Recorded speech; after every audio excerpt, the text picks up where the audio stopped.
ہمیں مثال ملتی ہے علامہ اقبال کی والدہ کے بارے میں.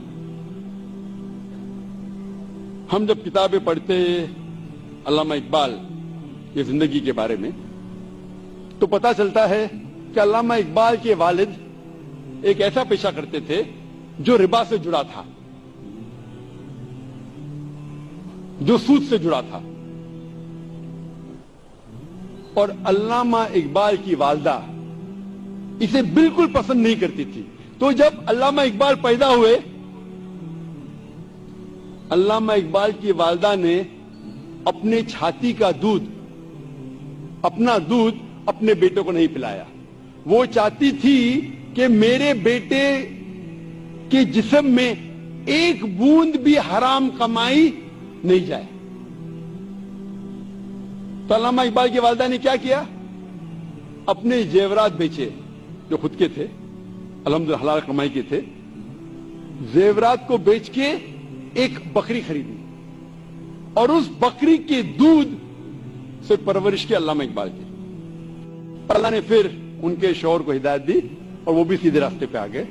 اور پھر اللہ نے ایسا شخص، علامہ اقبال جیسا شخص بنایا. ایسے کئی مثال ہے. اور ایک مثال ہے والدہ کی، شیخ عبد القادر جیلانی کی رحمت اللہ علیہ. شیخ عبد القادر جیلانی رحمت اللہ علیہ الحمدللہ توحید پہ تھے اور انہوں نے اس شہر ہندوستان میں اسلام کا دین پھیلایا. ان کا بڑا ہاتھ ہے اور وہ توحید پہ تھے. اسلام کا صحیح پیغام گھروں تک پہنچایا. اور ان کی والدہ نے شیخ عبد القادر جیلانی رحمۃ اللہ علیہ کو سکھایا تھا کہ بیٹا تو ہمیشہ سچ بولنا، کبھی جھوٹ مت بولنا، چاہے تیرا نقصان ہو چاہے تیری جان جائے. ایک وقت جب شیخ عبد القادر جیلانی رحمۃ اللہ علیہ جب ایک سفر کر رہے تھے تو ان کی والدہ نے کچھ اشرفیاں ان کے کپڑے میں سی دی تاکہ وہ گم نہ جائے، تاکہ کوئی انہیں چوری نہ کرے. جب وہ سفر پہ نکلتے ہیں تو ایک ڈاکوؤں کا گروہ انہیں پکڑ لیتا ہے اور جب جانچ پڑتال کرنے کے بعد کچھ پیسہ نہیں ملتا ہے تو وہ ڈاکو کہتے ہیں شیخ عبد القادر جیلانی رحمۃ اللہ علیہ سے کہ تیرے پاس کچھ پیسے نہیں؟ تو اس نے کہا ہاں ہے، میری ماں نے میرے کپڑوں میں سی لی ہے. اور وہ جگہ دکھاتے ہیں. وہ ڈاکوؤں نے کہا کہ اگر یہ بچہ ہمیں نہیں بتاتا تو ہمیں کبھی یہ اشرفیہ نہیں ملتے. وہ اتنے خوش ہوئے اس بچے کے ایمانداری سے اور پوچھا کہ تم نے ہمیں سچ کیوں کہا؟ تو اس نے کہا کہ میری ماں نے مجھے سکھایا ہے کہ کبھی جھوٹ نہیں بولنا چاہے میری جان جائے. وہ ڈاکو اتنے خوش ہوئے کہ ان نے ڈاکہ ڈالنا چھوڑ دیا.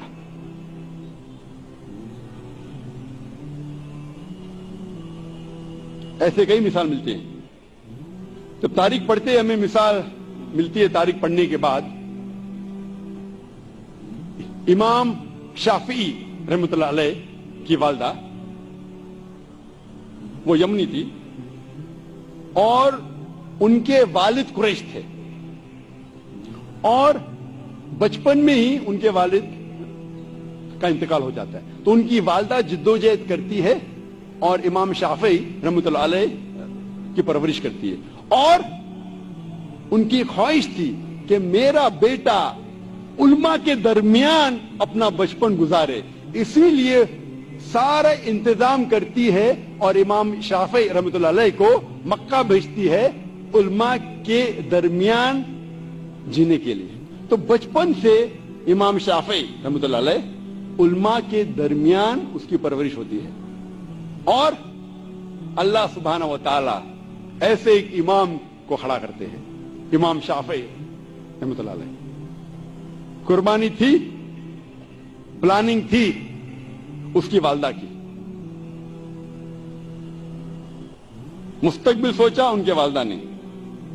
میں اور ایک مثال دوں گا امام بخاری کی.